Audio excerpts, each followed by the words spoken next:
Motivation ఇవ్వడానికి. First sir చెప్పిన పాయింట్లలో మాకు తెలిసినవి ఒక్కరు కూడా లేవు. సార్ అడిగిన ప్రతి క్వశ్చన్కి మేము ఆన్సర్ చేయలేకపోయాం, ఎందుకంటే అవి ఏంటో కూడా మాకు తెలీదు.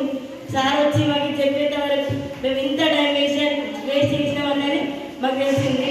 అంటే ముందు మేము చాలా టైం వేస్ట్ చేసినాం. కాకపోతే ఇప్పటి నుంచి మాకంటూ ఒక గోల్ ఉంటుంది కదా, గోల్ని ఎలా రీప్లేస్ ఇవ్వాలి.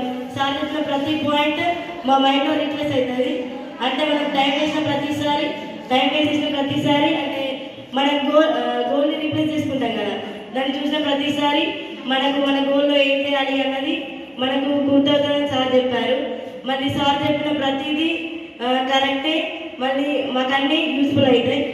ఇప్పటి నుంచి మేమేం టైం వేస్ట్ చేయమని సార్ మళ్ళీ ఏదైనా హెల్ప్ చేస్తానని చెప్పారు. మీకు ఏమైనా ప్రాబ్లం ఉంటే నాకు ఏమైనా ప్రాబ్లం ఉంటే సార్కి చెప్పి నేను నా గోల్ని రీచ్ అవ్వడానికి కష్టపడతాను. Thank you.